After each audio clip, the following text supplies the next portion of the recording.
बिस्मिल्लाहिर्रहमानिर्रहीम। अस्सलाम वालेकुम फ्रेंड्स और you all, I hope you will be fine.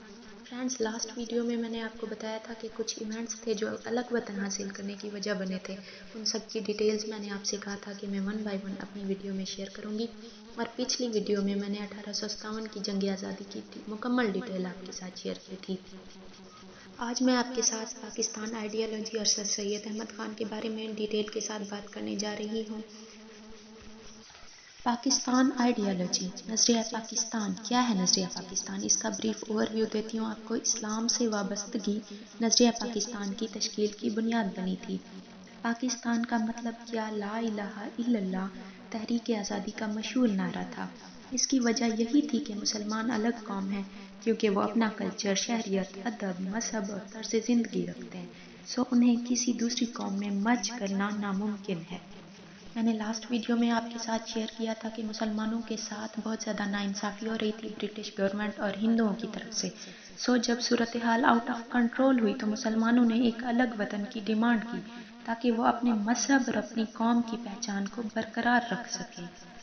British government और हिंदुओं की मुसलमानों के खिलाफ की गई तमाम कोशिशें नाकाम हो गई थीं और वो मुसलमानों के आपस में इत्तेहाद और मोहब्बत को रोकने में नाकाम हो गए थे।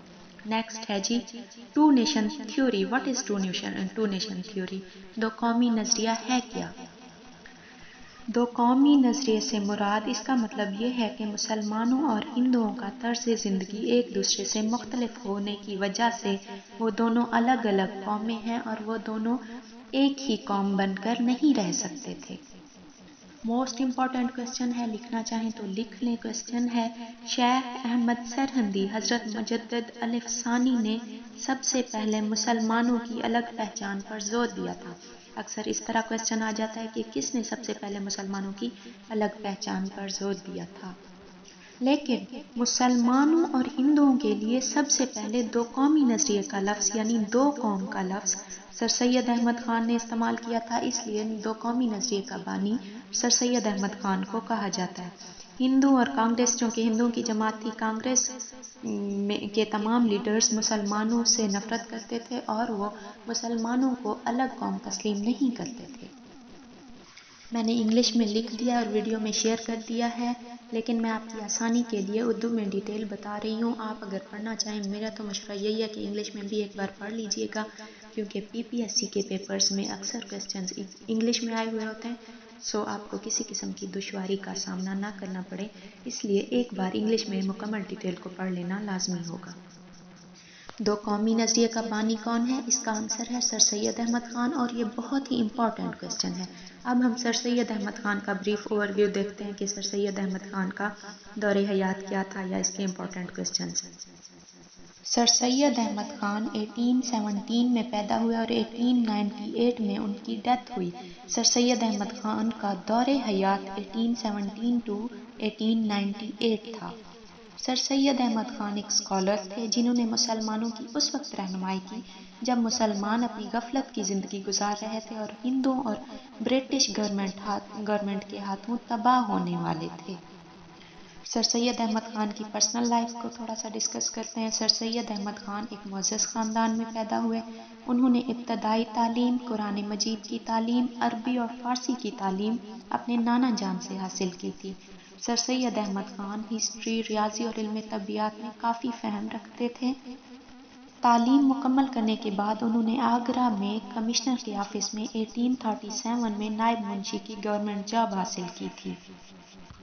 मुख्तलिफ जगहों पर मुख्तलिफ जॉब्स हासिल करने के बाद और मुख्तलिफ जॉब्स करने के बाद 1846 में दिल्ली में चीफ जज के ओहदे पर सर सैयद अहमद ख़ान फायज हुए थे। एक मोस्ट इम्पॉर्टेंट क्वेश्चन मेरे जहन में आ गया है, लिखना चाहें तो लिख लें। अक्सर पीपीएससी के पेपर्स में आया हुआ होता है कि किताब आसारुस सनादीद के मुसन्निफ कौन हैं?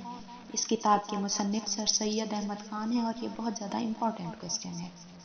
कुछ अर्सा बाद सर सैयद अहमद ख़ान का बजनूर में ट्रांसफ़र हो गया और बजनूर में ट्रांसफ़र के बाद उन्होंने 1885 में हिस्ट्री ऑफ बजनूर मुरतब की थी। और उसके बाद जब 1857 की जंग आज़ादी हुई तो सर सैयद अहमद ख़ान बजनूर में ही काम कर रहे थे और उन्होंने अपनी ज़िंदगी को ख़तरे में डालकर برٹش خواتین اور برٹش بچوں کی جان بچائی تھی۔ ان کی ان خدمات کی وجہ سے برٹش گورنمنٹ نے انہیں ایک ریاست کی پیشکش کی تھی، مگر انہوں نے یہ پیشکش شائستگی سے ہی قبول کرنے سے انکار کر دیا تھا۔ یہ تھی سر سید احمد خان کی بریف ہسٹری، جس میں موسٹ امپورٹنٹ کوسچنز ہیں۔ میں نے آپ کے ساتھ ایم سی کیوز شیئر نہیں کیا کیونکہ ایم سی کیوز رٹا لگانے پڑتے ہیں، یاد کرنے پڑتے ہیں، تھوڑا دشواری ہوتی ہے۔ اگر میں اس طرح بریف اوور ویو دیتی جاؤں گی تو آپ کو آسانی سے یاد ہو جائے گا۔ سو نیکسٹ ڈیٹیل سمجھنے کے لیے، نیکسٹ سر سید احمد خان نے کون کون سی موومنٹس کے لیے کام کیا تھا، انہوں نے کون کون سے ادارے قائم کیے تھے، اس ساری کی ڈیٹیل جاننے کے لیے میرے چینل کو سبسکرائب کیجیے اور بیل آئیکن کو پریس کیجیے تاکہ ڈیلی آنے والی اچھی انفارمیشن بر وقت آپ کو موصول ہو سکے۔ Thanks for watching. اللہ حافظ۔